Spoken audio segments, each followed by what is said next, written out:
శాపములో నైండగా ప్రాణమిచ్చి విడిపించితివి.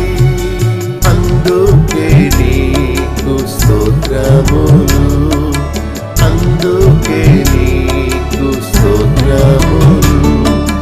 నేను ఘోర పాపినైయుండగా ప్రభు నన్ను రక్షించెను. నిజ దేవుడెరుగాక అంధుడనైయుండగా ప్రభు నన్ను వెలిగించెను.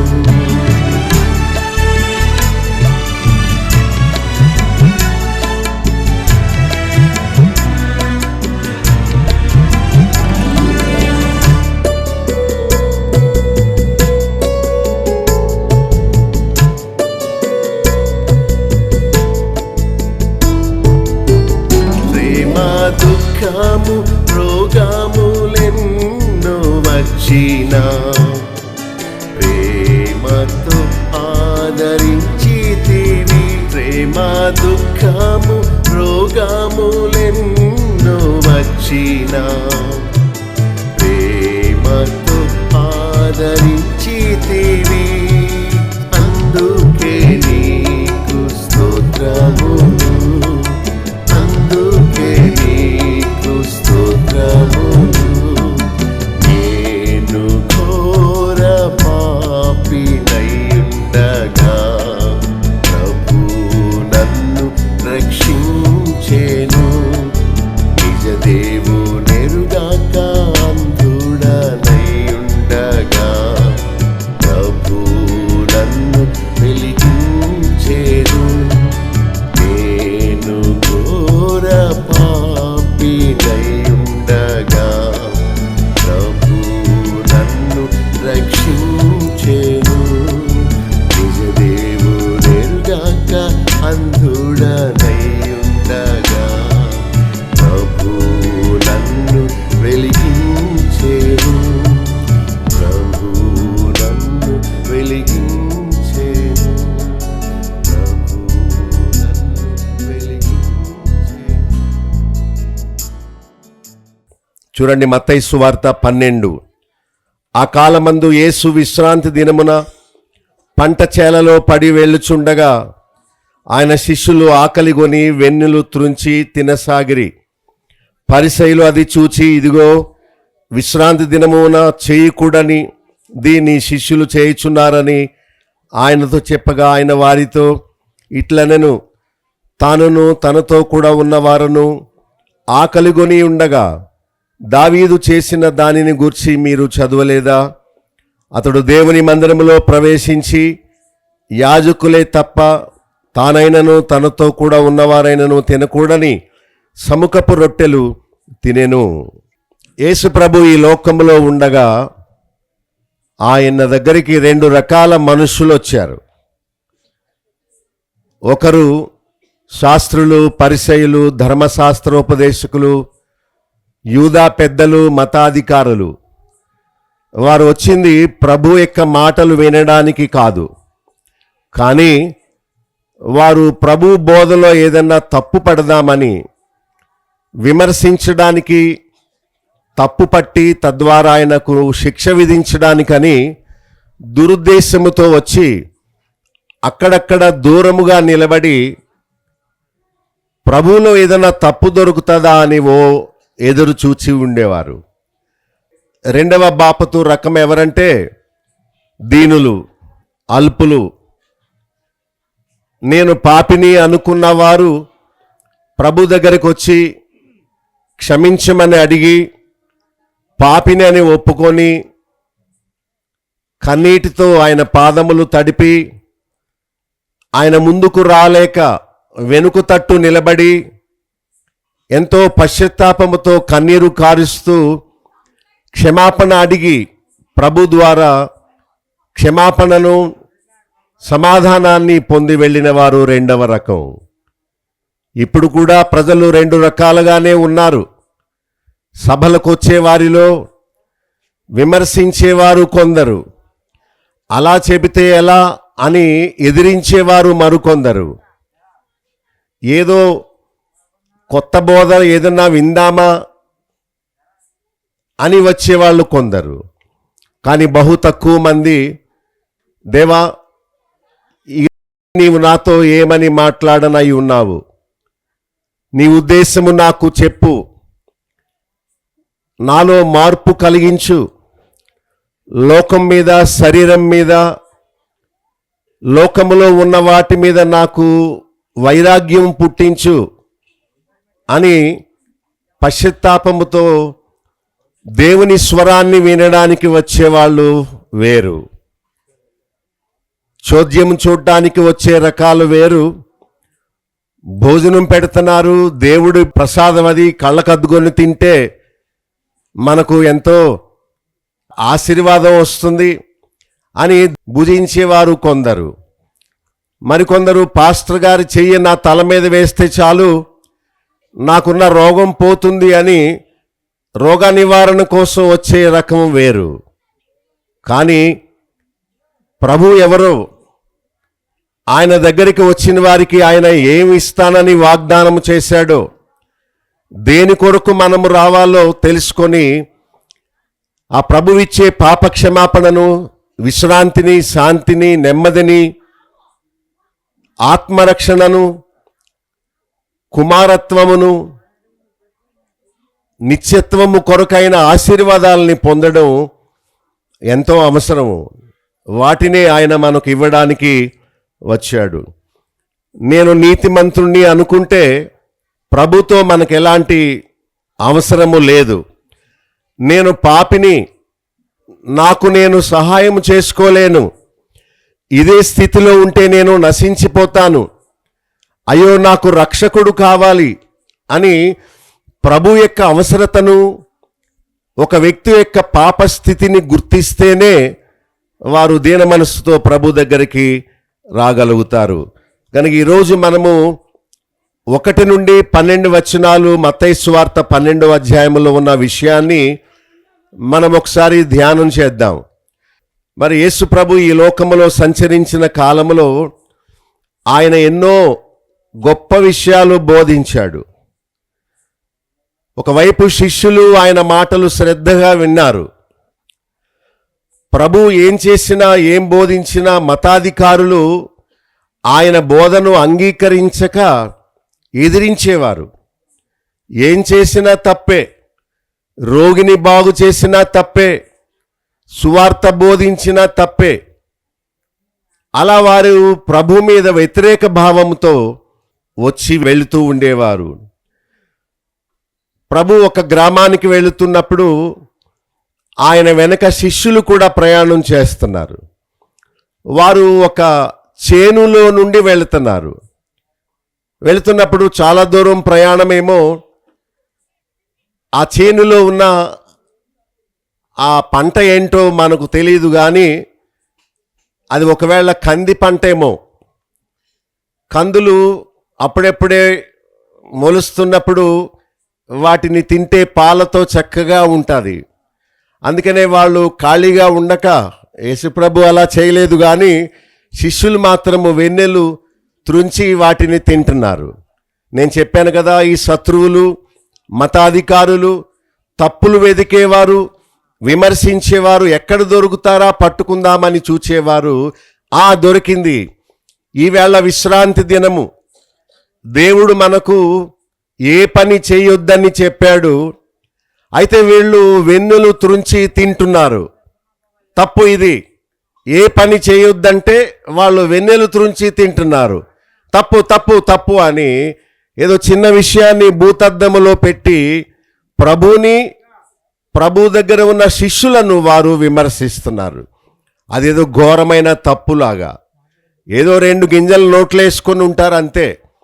వాళ్ళు చెప్పేది ఏంటంటే, మోషే ద్వారా మాకు ధర్మశాస్త్రం ఇవ్వబడింది, ఆయన ఇచ్చిన ఆజ్ఞలలో విశ్రాంతి దినమును పరిశుద్ధముగా ఆచరించాలని చెప్పి ఉన్నది. మీరు పరిశుద్ధంగా ఉండడం అంటే ఏ పని చేయకూడదు, మీరెందుకు ఆహారాన్ని తింటున్నారు అని ప్రభువుకి వినబడేలా గట్టిగా వారు ప్రభువుని విమర్శించారు. ప్రభువుకి తెలీదా దేనికి ఎలా దీటుగా సమాధానం చెప్పాలో? మరి వారు దగ్గరే ఉండుంటారు. ఈ మాటలన్నీ వినిన ప్రభువు వారికి చక్కగా జవాబు చెప్పాడు.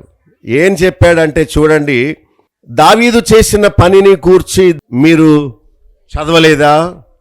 మీరు ధర్మశాస్త్రోపదేశకులు కదా, మీరు చదివి తెలుసుకోండి. విశ్రాంతి దినమున బరువులు మోయొద్దన్నాడు, డబ్బు సంపాదనకు వెళ్ళొద్దన్నాడు. ఏ పని చేయక విశ్రాంతిగా ఉండి దేవుని సన్నిధిలోకి వచ్చి ఆయన వాక్యాన్ని వినమన్నాడే గాని గాలి పీల్చొద్దు అనలేదు, లేక ఆకలి వేస్తే అన్నం తినొద్దు అనలేదు. మందిరానికి రండి, బోధకులు చెప్పే వాక్యాన్ని వినండి, కృతజ్ఞత అర్పణలు ఇవ్వండి, దేవుణ్ణి స్తుతించండి, ఆరాధనలో పాల్గొనండి. 7 రోజులు మీకు ఇచ్చాను, 6 రోజులు మీరు వాడుకొని 1 రోజు విశ్రాంతిగా ఉండి నా సన్నిధిలో గడపండి అని దేవుడిచ్చిన ఆజ్ఞను వారు అపార్థం చేసుకున్నారు. అపార్థం చేసుకోవడం కాదు కానీ ప్రభు అంటే ఇష్టం లేక ఏదొక మరి ఆరోపణ చేద్దామని అనుకున్నారు. 4వ వచనంలో చూడండి, అతడు మందిరములో ఉన్న సముఖపు రొట్టెలను తిన్నాడు. అవి యాజకులు మాత్రమే తినాలి గాని దావీదు రాజు అవ్వకముందు ఆయన తనతో ఉన్న తన శిష్యులతో కలిసి మందిరములోకి వచ్చి అక్కడ యాజకులు మాత్రమే తినాల్సిన సముఖపు రొట్టెలను దావీదు తిన్నాడు. 5వ వచనంలో వారందరూ అలా చేసి ఆచారాన్ని ఉల్లంఘించారు. ఏం చేశారు? ఉల్లంఘించిన వారు నిర్దోషులు అయ్యారు. చూసారా, వారు మందిరంలోకి వచ్చారు, అది మంచిదే కదా. వారు ఆకలిగా ఉన్నారు గనుక వారు అక్కడున్న రొట్టెలను తిన్నారు. బహుశా దావీదు అడుగుంటాడు అక్కడున్న యాజకుల్ని, మేము ఈ రొట్టెలను తినొచ్చా? అరణ్యములో తరమబడుతూ ఉన్నాం, ఆకలితో ఉన్నాం, మరి ఆకలిగా ఉన్న వారికి దేవుడు ఆహారం పెడతాడు కదా, మందిరములో ఉన్న రొట్టెలు మేము భుజించవచ్చా అని అన్నాడు. అనగానే యాజకులు ఇచ్చి ఉంటారు, ఇదిగో మీరు మందిరాన్ని ఎగగొట్టి అటు ఇటు వెళ్ళొద్దని చెప్పాడే కానీ భోజనం చేయొద్దని చెప్పలేదు, తినండి అని ఆనాడున్న యాజకులు దావీదుకు ఆయనతో కూడా ఉన్న వారికి రొట్టెలు ఇచ్చారు. వారు విశ్రాంతి దినమందు కూడా రొట్టెలు తిన్నారు. అయినా వారికి అది తప్పు కాదు, వారు నిర్దోషులయ్యారు. ఇక్కడ దేవాలయము, అక్కడి రొట్టెలు, భోజనం ముఖ్యం కాదు. కానీ యేసు ప్రభు అంటున్నాడు 6వ వచనంలో, దేవాలయము కంటే గొప్పవాడు ఇక్కడ ఉన్నాడు అని చెప్పాడు. నాతో చెప్పండి, యేసు ప్రభు దేవాలయము కంటే గొప్పవాడు అని చెప్పుకున్నాడు ఆయన. 7వ వచనంలో దేవుని మాట, వాక్యము యేసు ప్రభు అక్కడ వారికి గుర్తు చేస్తున్నాడు. ఏంటంటే, కనికరమే కోరుచున్నాను గాని బలిని కోరను. ఆ మతాధికారులకు ఆ వాక్య భావం ఏంటో తెలీదు. వారికి పండుగలు చేసుకోవడం వచ్చు, చక్కగా సిద్ధపడి గుడిలోకి రావడం వచ్చు, కానీ యేసు ప్రభు దగ్గరికి రావడం వారికి తెలియదు. నా యొద్దకు రండి అని ప్రభువు చెప్పాడే గాని గుడిలోకి రండి, సంఘంలోకి రండి, పాస్టర్ దగ్గరికి రండి అని ప్రభు చెప్పలేదు. ఎక్కడికి రమ్మని పిలిచాడు? నా యొద్దకు, తన యొద్దకు రమ్మని పిలిచాడు. వీళ్ళు ప్రభు దగ్గరికి రారు గాని గుడారములోకి లేక దేవాలయంలోకి వచ్చారు. అందుకనే వారు మతాధికారులు. ఈ మతాధికారులు పండగ చేసుకోవడం వచ్చు కానీ యేసు ప్రభు ఎవరో వాళ్ళకు తెలీదు. అందుకనే ప్రభు తనను తాను వారికి పరిచయం చేసుకున్నాడు. ఓయ్ బడుద్దాయిలారా, నేను ఏంటనుకున్నారు? విశ్రాంతి దినాన్ని నిర్ణయించిందే నేను, దేవాలయము కంటే గొప్పవాణ్ణి. మీరు దేవాలయము గొప్పదనుకుంటున్నారు కానీ ఇక్కడ దేవాలయము కంటే గొప్పవాడు ఉన్నాడు అనే విషయాన్ని వారికి చెప్పాడు. 8వ వచనంలో మనుష్య కుమారుడుగా వచ్చిన యేసు ప్రభు విశ్రాంతి దినమునకు ప్రభువు అన్నాడు. ప్రభు అంటే రాజు. ఓ ప్రజలారా, ఈ ఆచారాలు ముఖ్యం కాదు, సంవత్సరానికి ఒకసారి పండుగ చేసుకోవడం ముఖ్యం కాదు, ఏదో వారానికి ఒకరోజు విశ్రాంతిగా ఉండమని చెప్పాడు గనుక మేము ఏ పని చెయ్యం అని ఆచారాన్ని చక్కగా ఆచరించడం ముఖ్యం కాదు. ఈ విశ్రాంతి దినానికి ప్రభువు ఎవరో తెలుసుకోవాలి. యేసు ప్రభు ఎందు నిమిత్తము ఒక దినాన్ని దేవునికి భక్తికి కేటాయించమన్నాడో ఆ భావాన్ని తెలుసుకోండి అని చెప్తున్నాడు. వాక్యాన్ని గ్రహించండి అని చెప్తున్నాడు. ఆయన దేవాలయము కంటే పవిత్ర దినాల కంటే ప్రాముఖ్యుడు అని చెప్పుకున్నాడు. చెప్పండి, ఆయన వేటి కంటే ప్రాముఖ్యుడు? దేవాలయము కంటే. ముఖ్యమైన దినాలు ఉన్నాయే, విశ్రాంతి దినము కంటే ఆయన ముఖ్యుడు. చూసారా, దేవాలయము గొప్పదా, యేసు ప్రభు గొప్పవాడా? మరి జనం దేవాలయాల్లోకి వస్తున్నారు కానీ ప్రభు దగ్గరికి రావడం లేదు. వారికి రోజులు ముఖ్యం కానీ ఆయన ఇచ్చే రక్షణ ముఖ్యం కాదు. చాలామంది దేవుణ్ణి, ఆయన వాక్యాన్ని ఎరుగక మందిరానికి వాళ్ళు నమస్కరిస్తూ ఉంటారు. మందిరంలో ఏముంది? ఓ తాపి మేస్త్రి ఇటుకలతో సిమెంట్తో కట్టిన ఒక కట్టడయే కానీ ఆలయాల్లో దేవుడు ఉండడు. ఆయన మన హృదయాన్ని కోరుకున్నాడు. హృదయాన్ని శుభ్రం చేసుకో, నా కుమారుడా నీ హృదయము నాకియ్యి, నేను తలుపు తట్టుచున్నాను, నీ హృదయం అనే తలుపును తీయి. అంతేగాని ఏదో ఆలయాన్ని శుభ్రం చేసుకోవడం కాదు. మతము అంటే దేవాలయాల్ని అలంకరించుకోవడం, భక్తి అంటే హృదయాన్ని పవిత్రముగా చేసుకోవడం. మతము అంటే ఏదో ఇలాంటి సంవత్సరానికి ఒకసారి పండుగలు ఖుషీగా సంతోషంగా ఉండడానికి నిర్ణయించుకోవడం. భక్తి అంటే ప్రతిదినము ప్రభువుని వెంబడించడం. సో చర్చి భవనం ముఖ్యం కాదు, ఆయన టెంపుల్కి లేక చర్చి భవనానికి ఆయన శిరస్సు కాదు. ఆయన దేనికి శిరస్సు? సంఘమునకు. సంఘము అంటే ఎవరు? ఆయన బిడ్డలే. రక్తము చేత విమోచింపబడిన వారే సంఘము, పిలువబడిన వారే సంఘము. వారికి ప్రభు శిరస్సుగా ఉండాలి కానీ ఏదో టవర్ కట్టి దానిపైన పొడవుగా సిలువ బొమ్మలు పెట్టడం కాదు. అది ఒక టెంపుల్ అంతే, ఒక గుడి అంతే, ఒక ఆలయం అంతే. ప్రభు అన్నాడు, దేవాలయము కంటే గొప్పవాడు ఇక్కడ ఉన్నాడు. సో మీకు దేవాలయం కావాలా, యేసు ప్రభు కావాలా? శనివారము ఆదివారము పండుగలు భోజనాలు ముఖ్యమా, ప్రభువు ముఖ్యమా? చూచారా, మతాధికారులకును ప్రభువుని ఆశ్రయించిన విశ్వాసులకును ఎంత తారతమ్యము తేడా ఉన్నదో. యేసు ప్రభు దేవుని వాక్కు, ఆయన మాట విని చేయడం ముఖ్యం కానీ ఇదిగో విశ్రాంతి దినం ఆచరించడం, దేవాలయాన్ని అలంకరించుకోవడం ఇది ముఖ్యము కానే కాదు. ఒకటి మనం జ్ఞాపకం చేసుకోవాలి, దేవుడు ఆనందించేది దేనిలోనూ మనం చూడాలి. ఆయన బుడగల యందు ఆనందిస్తాడా? లేదు. ఒక పాపి రక్షణ పొందితే పరలోకములో సంతోషం కానీ మందిరాన్ని అలంకరించుకొని మంచి భోజనాలు పెట్టుకొని తింటే అది మనకు ఆనందం కానీ దేవుని ఆమోదం రాదు. 7వ వచనంలో దేవుడు ఏమి కోరుచున్నాడో దానిని చేయాలి. చదివి చెప్పండి, ఏం కోరుతున్నాడో? కనికరమనే కోరుచున్నాను గాని బలిని, అంటే బలి అర్పణ కాదు, కానుకలు కాదు, అర్పణలు కాదు.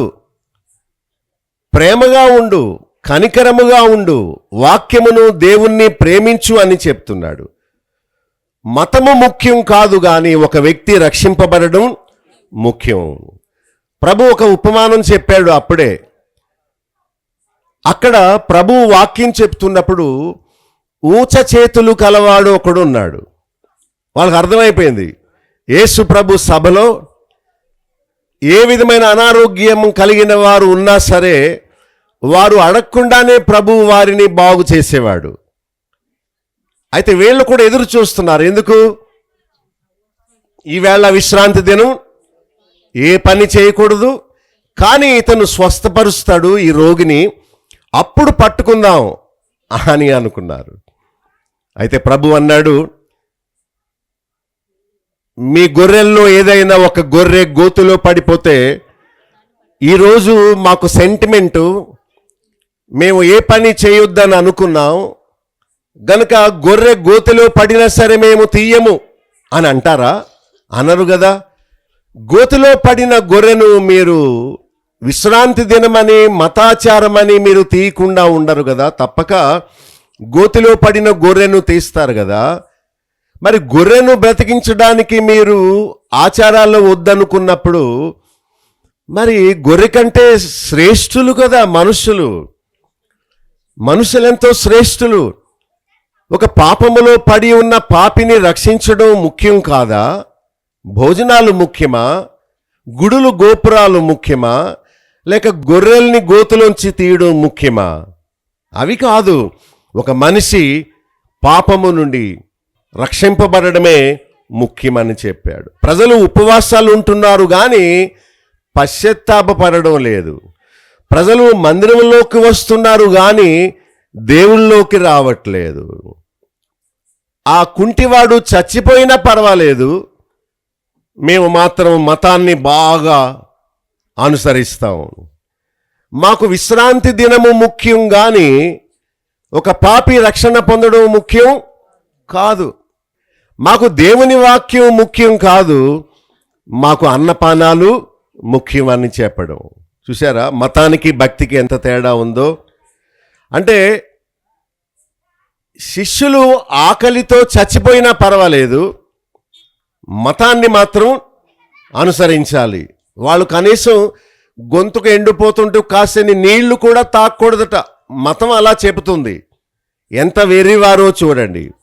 అంటే వాళ్ళకి ఆచారాలు పండుగలు చాలా ఉండేవి, అదే వాళ్లకు భక్తి. దేవుడు మన నుండి ఏం కోరుతున్నాడో దానిని మనం చేయాలి కానీ మనం అనుకున్నది మనం చేయకూడదు. ఆయన ఏమడిగాడు? కనికరము కలిగి ఉండండి, ప్రేమ కలిగి ఉండండి, వాక్యాన్ని వినండి, దీన మనస్సుతో ఉండండి, ఇది కదా నేను కోరాను అని చెప్తున్నాడు. కానీ మీ బలులు నాకు అక్కర్లేదు. ఆ రోజు ఏ పని చేయకపోయినా దేవుని సన్నిధికి వచ్చి ఆయనను స్తుతించి వాక్యము వినాలని దేవుడు విశ్రాంతి దినాన్ని నిర్ణయించాడు. అంతేగాని వారానికి ఒకసారి మీరు ఊపిరి పీల్చొద్దన్నాడా?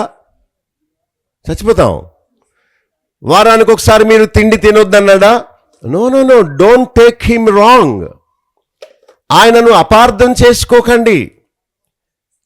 ఆయన తినొద్దనలేదు, ఆయన గుంజీలు తీయమనలేదు. 7 రోజులు మీకు ఇచ్చాను, ఒకరోజు ఆత్మరక్షణకు కేటాయించండి అన్నాడు కదా. కానీ వాళ్ళు దాన్ని అపార్థం చేసుకొని కనీసం నోట్లో ఏ గింజలు వేసుకోవద్దు అని మరి శిష్యులను గద్దిస్తున్నారు. దేవుని సన్నిధిలో మనము గడపాలని దేవుని ఉద్దేశం. రండి నా దగ్గరికి, నేనిచ్చే వాక్యం అనే పాలు త్రాగండి. ఇదిగో మీ డబ్బులు ఎందుకు వ్యర్థమైన దాని కొరకు ఖర్చు పెడతారు? నేనిచ్చే ఆహారము తినండి, జీవాహారాన్ని భుజించండి అని యెషయా 55లో దేవుడు పిలుస్తున్నాడు.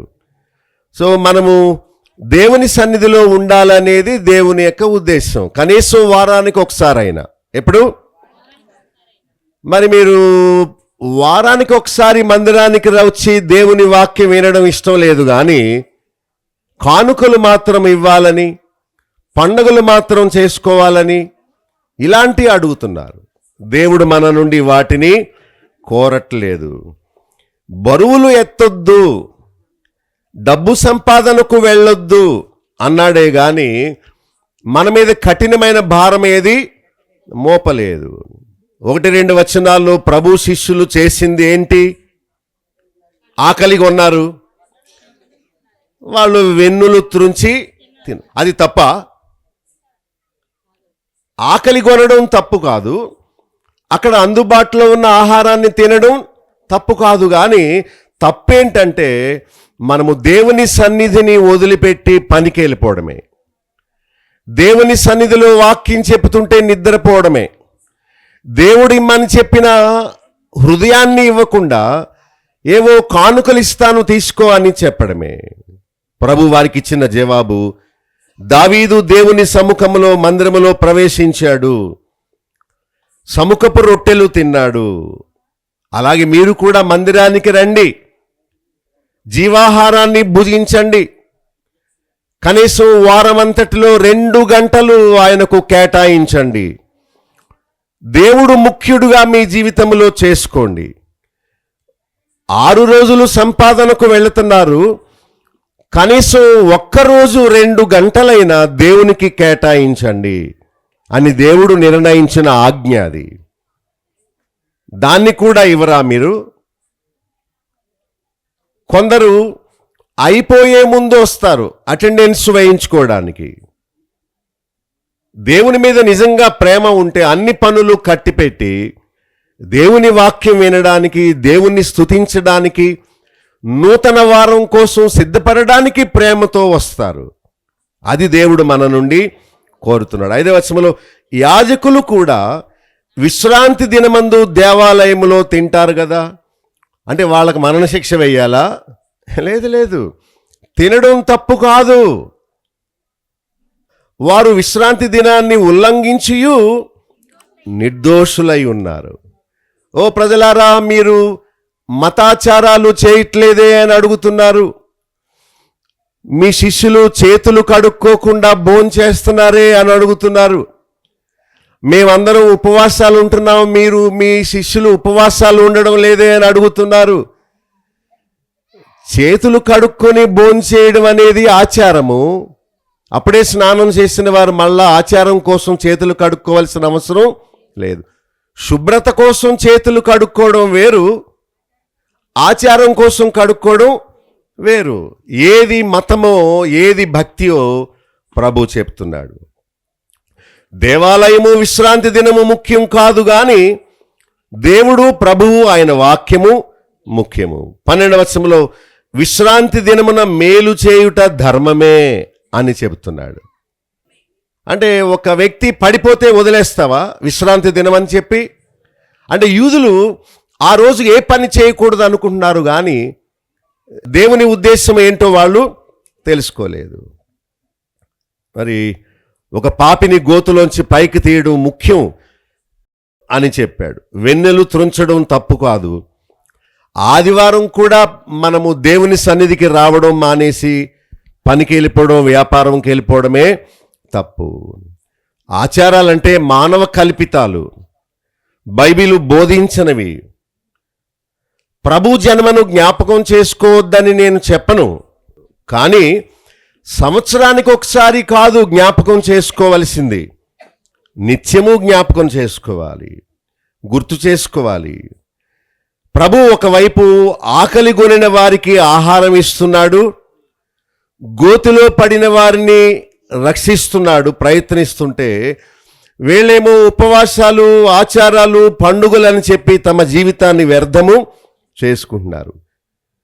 పైగా యేసు ప్రభుని చంపడానికి వారు ప్రయత్నం చేశారట. 14వ వచనం చూడండి. పరిసయ్యులు వెలుపలికి పోయి యేసు ప్రభుని ఎలా సంహరించాలా అని ఆయనకు విరోధముగా ఆలోచనలు చేస్తున్నారు. ఎందుకు సత్యవాక్యాన్ని చెప్పే సేవకులంటే కోపం? ప్రభు ఎందుకు చెప్పాడు వాళ్ళకి, ఒరే బాబు, ఉపవాసాలు ముఖ్యం కాదబ్బాయి, దేవాలయం ముఖ్యం కాదు. ఇదిగో దేవాలయము కంటే గొప్పవాణ్ణి నేను నా వాక్యం ముఖ్యం, కానీ పండుగలు, కట్టడాలు, ఉపవాసాలు ఉండడం, ఆదివారాలు, శనివారాలు ఇవి ముఖ్యం కాదు. మీరు చర్చికి రావడం నేర్చుకున్నారు కానీ ప్రభు దగ్గరికి రావడం నేర్చుకోలేదు అని ప్రభువు వారికి తప్పు చూపించిన మూలానే వారికి కోపం వచ్చేసింది. గర్విష్ఠులు. అందుకనే దేవుని సేవకులు దీనులై దేవుని మార్గాన్ని బోధిస్తుంటే యేసు ప్రభుని చంపడానికి చూశారు.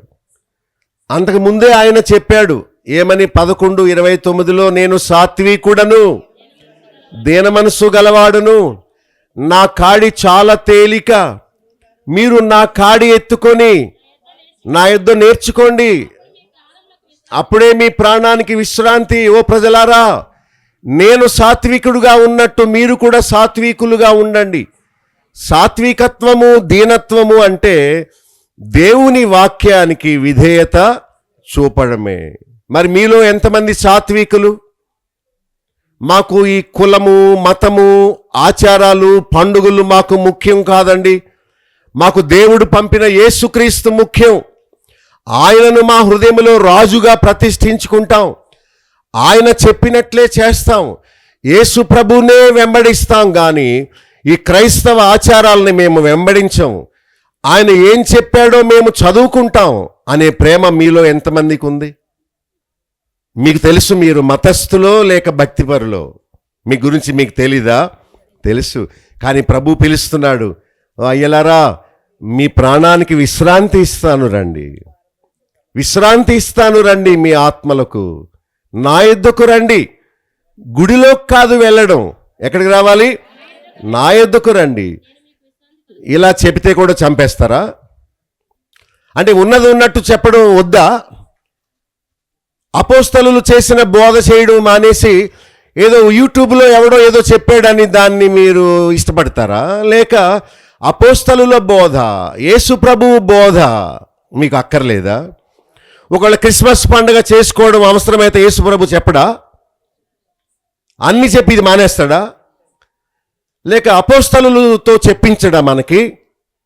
ఒరే బాబు, భక్తి అంటే సంవత్సరానికి ఒకసారి కాదు, ప్రతిదినము మీ సిలువెత్తుకొని నన్ను అంతే. ప్రభువును పట్టుకుందాం అనుకున్నారు, దొరకలేదు, తర్వాత పట్టుకుని ఆయన్ని చంపేశారు. అంతే. మరి మీరు కూడా ఆచారాలని ఖండించండి, మిమ్మల్ని చంపేస్తారు. చంపేయడం అంటే మిమ్మల్ని కూడా ఎదిరిస్తారు, తృణీకరిస్తారు. మానవాచారాలకు మనమంత ప్రాధాన్యత ఇవ్వకూడదు. మతాన్ని, పండుగల్ని చేసేవారు ఎప్పుడు గర్వంగా ఉంటారు. వాళ్ళు గర్విష్ఠులు కనుకే ప్రభు దగ్గరికి రారు. వారు అనుకున్నదే వేదం వాళ్ళకి. వాళ్ళ బోధకులు చెప్పింది వాళ్ళకు ముఖ్యం కానీ ప్రభు చెప్పింది వాళ్ళకు ముఖ్యం కాదు. వారు దీనులుగా వచ్చి ప్రభు పాదాల దగ్గర ఉండి క్షమాపణ కోరి మమ్మల్ని రక్షించు అని అడగరు. వాళ్ళకి ఎంతసేపు హంగామా, వాళ్ళకి ఎంతసేపు పెత్తనం, వాళ్ళకి ఎంతసేపు పైకి ఏవో గొప్ప గొప్పలు ముఖ్యం. కానీ ప్రభువు, ఆయన వాక్యం, దీనత్వము ఆయన దగ్గర నేర్చుకోవడం వాళ్ళకి వద్దు. దీన మనస్కులు దేవుని వాక్యాన్ని విని అంగీకరిస్తారు, గ్రహిస్తారు. నేను ముగించక ముందు మీకు ఒక 3 విషయాలు చెప్తాను. 2వ వచనంలో మనం చేయవలసిన మొట్టమొదటి పని ఏంటంటే, విశ్రాంతి దినమున చేయకూడనివి ఏవో తెలుసుకోవాలి. ఏం చేయాలి చెప్పండి? పనికి వెళ్ళకూడదు, వ్యాపారం చేయకూడదు, డ్రైవింగ్కి వెళ్ళకూడదు, ఇంటి వద్ద బద్ధకముగా ఉండకూడదు. కానీ వారములో ఒక రోజు అయినా మనము దేవుని మందిరానికి వచ్చి దేవుణ్ణి స్తుతించాలి. ఏం చేయాలి చెప్పండి? మీలో ఎవరెవరు ఆదివారం చక్కగా చికెన్ తినేసి పడుకుంటున్నారు? ఎవరెవరు బైబిల్ పట్టుకొని మేము క్రైస్తవ కుటుంబము, మేము ఇంటి దగ్గర ఉండం, మేము పనికి వెళ్ళం, దేవుడు మమ్మల్ని రక్షించుకున్నాడు, మమ్మల్ని గతకాలమంతా కాపాడాడు, మేము సాక్షిగా మేము మందిరానికి వెళ్ళి దేవుణ్ణి స్తుతిస్తామని అనుకున్న వాళ్ళు ఎంతమంది ఇక్కడ? దేవుని ఆజ్ఞ అది. విశ్రాంతి దినమును పరిశుద్ధముగా ఆచరించండి. ఏమేం చేయాలి మనం మందిరానికి వచ్చి? దేవుని స్తుతించాలి, ఇంకా చెప్పండి, పాటలు పాడాలి, వాక్యం వినాలి, ప్రభు బలలో పాలు పొందాలి, దావీదు కూడా దేవాలయంలోకి వచ్చి సముఖపు రొట్టెలు తిన్నాడు. మరి మీరు తింటున్నారా? నెలకొకసారి బలలో పాలు పొందుతున్నారా? ఎవరు పెట్టాడు ఆ విధానం? ఆదివారం రొట్టె విరుచుటకు కూడినప్పుడు అని బైబిల్ చెప్తుంటే వీళ్ళకు డబ్బులు అయిపోతాయని, ఫస్ట్ వారం అయితేనే దశమ భాగాలు వస్తాయని చెప్పి ఉద్దేశంతో నెలకొకసారి వారు ప్రభు బల్ల ఇస్తారు, కానీ ప్రతి వారం ఇవ్వరు. ఇది ఎక్కడ మందో? సాక్షిగా ఉండాలి, విశ్రాంతిగా ఉండాలి, దేవుని ఆజ్ఞలు గైకొనడానికి రావాలి, కృతజ్ఞతలు అర్పించడానికి రావాలి, సంఘముగా కూడుకోవడానికి రావాలి, దేవుని ప్రేమ పొందడానికి రావాలి. మరి మీరు వస్తున్నారా? దేవుని సన్నిధిలో ఉండడానికి మనం ఇష్టపడాలి. దేవుడు నిర్ణయించాడు. 6 రోజులు మీరు వాడుకోండి. ఒక్కరోజు విశ్రాంతిగా ఉండండి.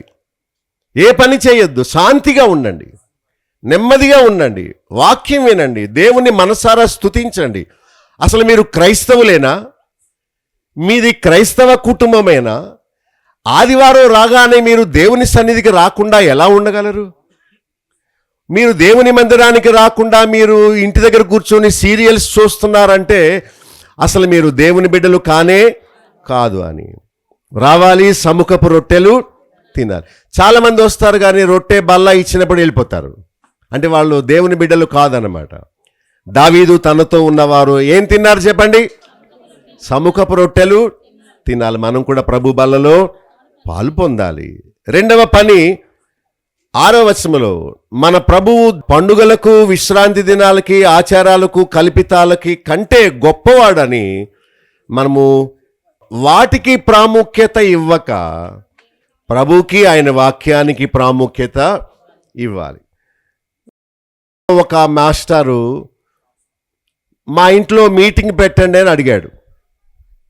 నేను ఉన్నదే అందుకు కదా, ఎవరు పిలిచినా వెళతాను అని నేను మీటింగ్ జరపడానికి వెళ్ళాను. వెళ్ళగానే అక్కడ ఒక క్రిస్మస్ చెట్టు పెట్టాడు.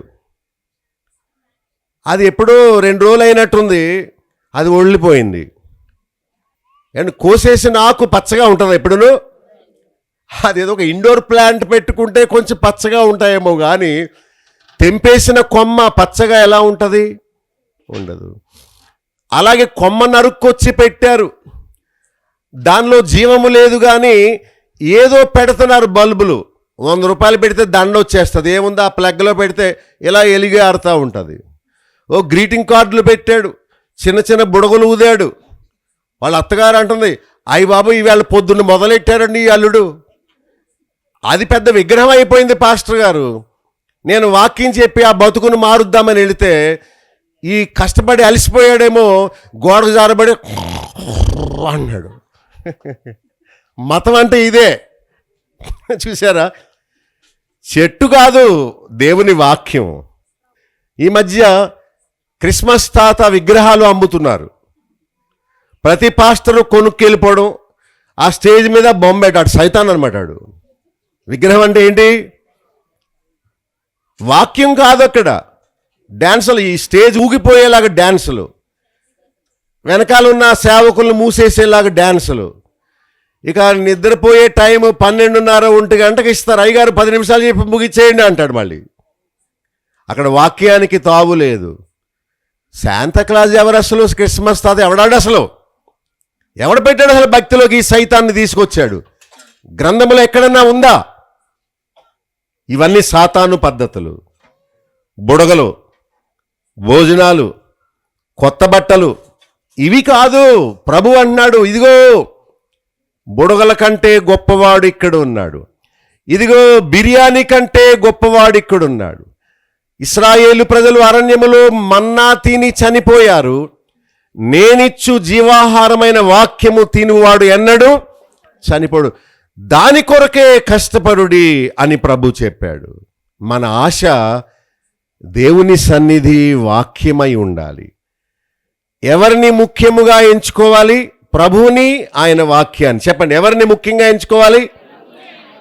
5వ వచనంలో మీరు ధర్మశాస్త్రము చదువులేదా? ప్రభు అడుగుతున్నాడు. 7వ వచనంలో వాక్య భావం ఏంటో తెలుసుకోండి అంటున్నాడు. 2 మాటలు అన్నాడు. ఏమన్నాడు చెప్పండి? మీరు ధర్మశాస్త్రము చదవలేదా? రెండవది 7వ వచనంలో వాక్య భావం ఏమిటో తెలుసుకోండి. 17వ వచనం చూడండి. ప్రవక్త అయిన యెషయా ద్వారా చెప్పబడినది చదివి తెలుసుకోండి అంటున్నాడు. సో ముందు మనము విశ్రాంతిగా ఉండి ఏ గలిబిలి లేకుండా దేవుని సన్నిధికి రావాలి. మీరు ఎక్కడెక్కడి నుండి వచ్చారో ఒక దినాన్ని ప్రభువుకి కేటాయించేద్దాం, దేవుని సన్నిధికి వద్దాం. రెండవది, మనము దేవుని సన్నిధికి వచ్చిన తర్వాత అక్కడ దేవాలయము కానీ, ఆదివారము కానీ, శనివారం కానీ ముఖ్యంగా ఎంచక ప్రభువు ఆయన వాక్యము ముఖ్యమని ఆనుకోవాలి. ముందు దేవుని దగ్గరికి రావాలి. రెండవది ఆయన వాక్యాన్ని తెలుసుకోవాలి, చదువుకొని. ఏమన్నాడు 5వ వచనంలో? చదవలేదా? తర్వాత దాని భావం ఏంటో 2 పనులు చేయాలండి. ముందు వాక్యాన్ని చదువుకోవాలి, రెండవది ఏం చేయాలి? ఆ భావం ఏంటో. సో మనం కూడా ప్రతి ఆదివారం దేవుని సన్నిధికి వెళ్ళాలి, రావాలి. రెండవది, అక్కడికి వచ్చిన తర్వాత ఎవరెవరు ఏ రంగు కట్టుకొచ్చారో చూడాలి, ఎవరెవరు మెడలో ఏ బంగారం ఉందో చూడాలి, మన కులస్తులందరూ ఏ పక్కన కూర్చున్నారో చూడాలి. అవునా? ఆ బాపతు వేరు. శాస్త్రులు, పరిసయ్యులు, ధర్మశాస్త్రోపదేశకులు వాళ్ళు జనాన్ని లెక్కెట్టుకుంటారు. వాళ్ళ కులస్తులు ఎక్కడున్నారో వాళ్ళందరూ పక్కకి చేరతారు. ఇదంతా దొంగ బ్యాచ్. ఇదంతా అంటే వాళ్ళు మారలేదన్నమాట. వాళ్ళు వచ్చింది ప్రభువులో తప్పుపడ్డడానికి వచ్చారు. వాళ్ళు ఏం చేసినా తప్పే.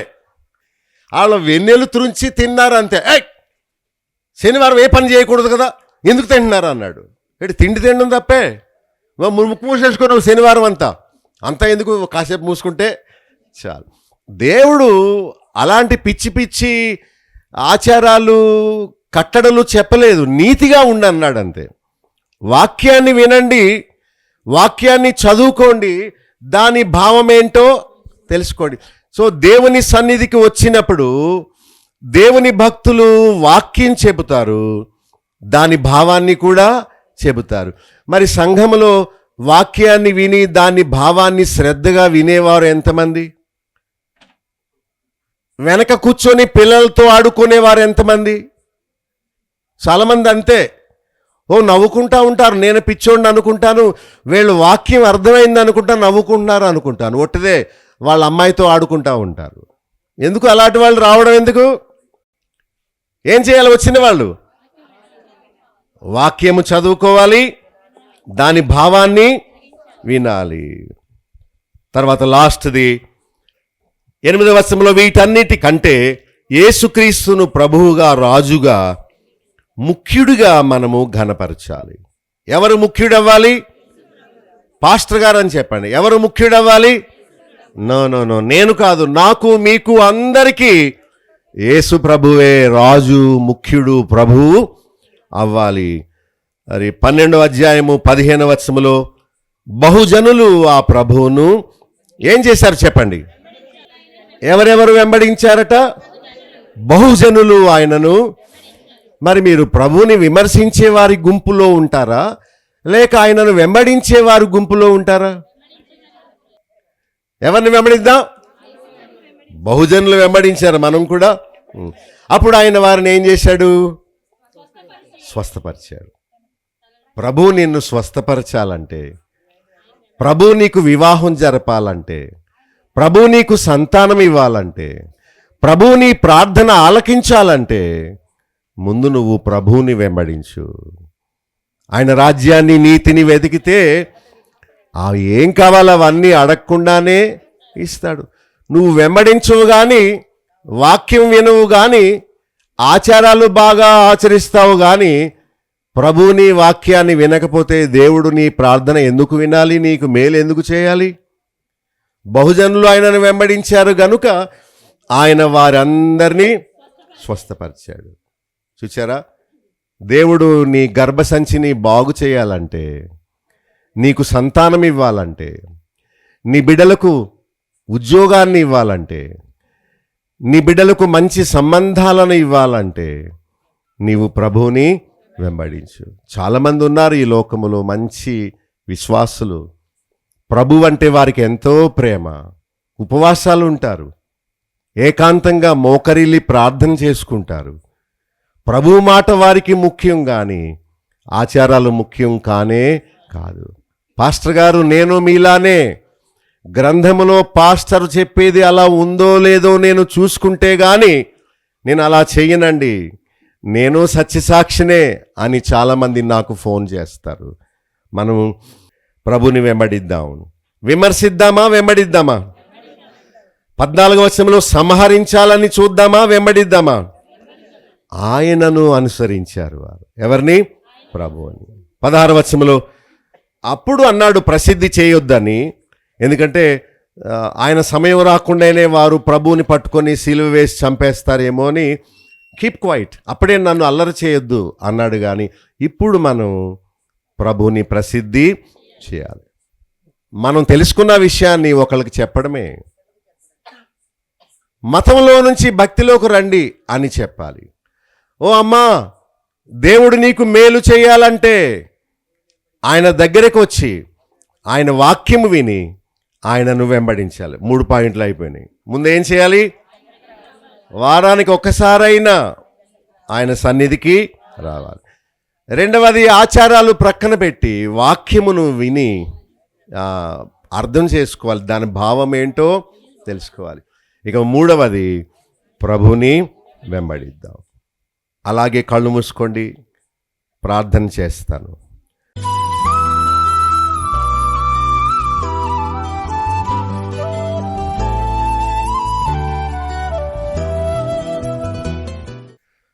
పరలోకమందున్న మా తండ్రి, నీ పరిశుద్ధ నామమునకు స్తుతులు స్తోత్రాలు నాయనా. ఈ ప్రశాంతమైన సమయాన్ని, నీ వాక్యాన్ని వినే అవకాశాన్ని దీనులమైన మాకు దయచేసినందుకు స్తోత్రాలు. ఓ దేవా, మమ్మను ఆచారాల నుండి భక్తిలోనికి తీసుకొచ్చావు నాయనా. ఈరోజు నీవు పంపిన నీ కుమారుడైన యేసుక్రీస్తు ఎవరో, మేము నీ సన్నిధికి ఎలా రావాలో, వాక్యాన్ని విని దాని భావాన్ని ఎలా తెలుసుకోవాలో, నీవు పంపిన నీ కుమారుడైన యేసుక్రీస్తును ఎలా వెంబడించాలో, అప్పుడే మీరు మా ప్రాణాలకు విశ్రాంతి ఇస్తానని చెప్పారు. అప్పుడే నైనా మమ్మలను స్వస్థపరుస్తానని చెప్పారు. నీవిచ్చే బహుమానమును, నీవిచ్చే ప్రతిఫలాన్ని ఇక్కడున్న వారందరికీ దయచేయండి నాయన. మేము తెలుసుకున్న సత్యాన్ని మా ఇంటి వారికి, ఓ దేవా, నీ కుమారుడైన యేసుక్రీస్తును మా ఇరుగు పొరుగు వారికి, మా బంధుమిత్రులకు పరిచయం చేసి యేసుక్రీస్తు నామమును ప్రసిద్ధి చేయడానికి మమ్మల్ని సిద్ధపరచండి. నీ వాక్యం విన్న బిడ్డలందరి జీవితంలో ఈ 3 పనులు వారు చేసి నీ ఆశీర్వాదానికి వారిని సిద్ధపరచవలసిందని యేసు నామములో ప్రార్థించి వేడుకొనుచున్నాము తండ్రి.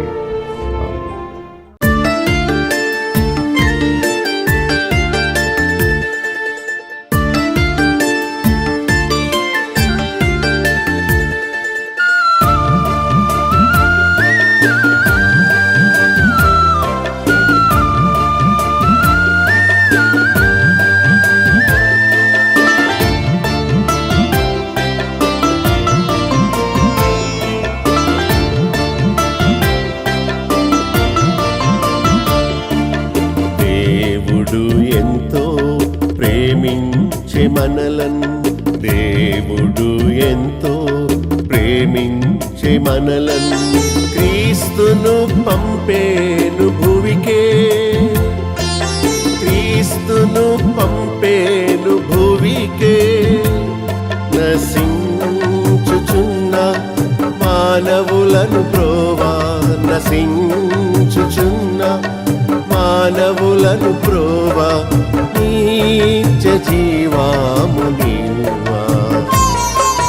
దేవుడు ఎంతో ప్రేమించే మనలను, దేవుడు ఎంతో ప్రేమించే మనలను క్రీస్తును పంపేను భువికే,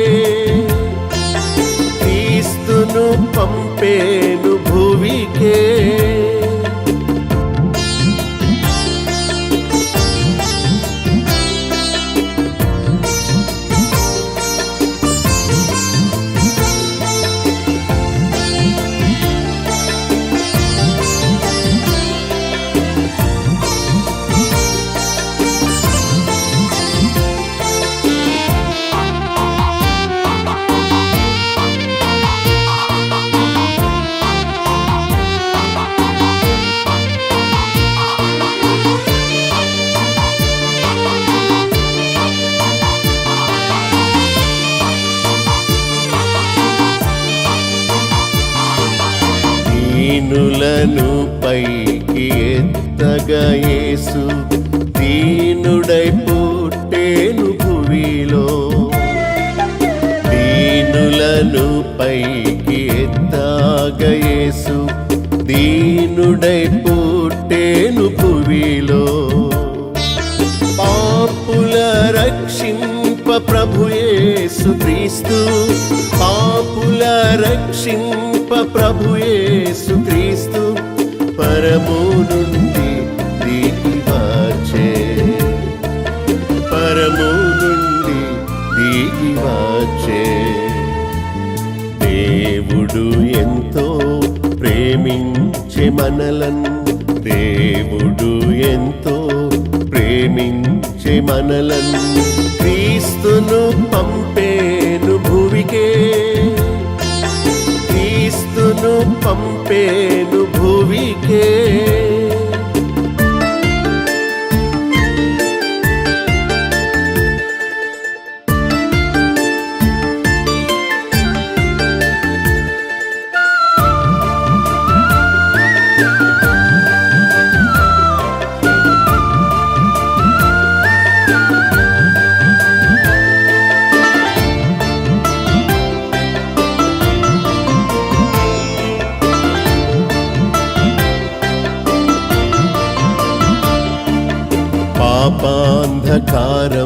పాపాంధకారంబులోనున్న మనకు జీవపు వెలుగివవచ్చే.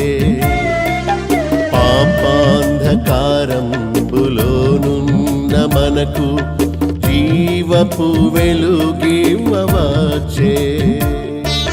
పాపుల రక్షింప ప్రభు యేసు క్రీస్తు, పాపుల రక్షింప ప్రభు యేసు క్రీస్తు పరము నుండి దిగి వచ్చే, పరము నుండి దిగి వచ్చే. దేవుడు ఎంతో ప్రేమించే మనలను, దేవుడు ఎంతో ప్రేమించే మనలను క్రీస్తును పంపేను భువికే, క్రీస్తును పంపేను భువికే.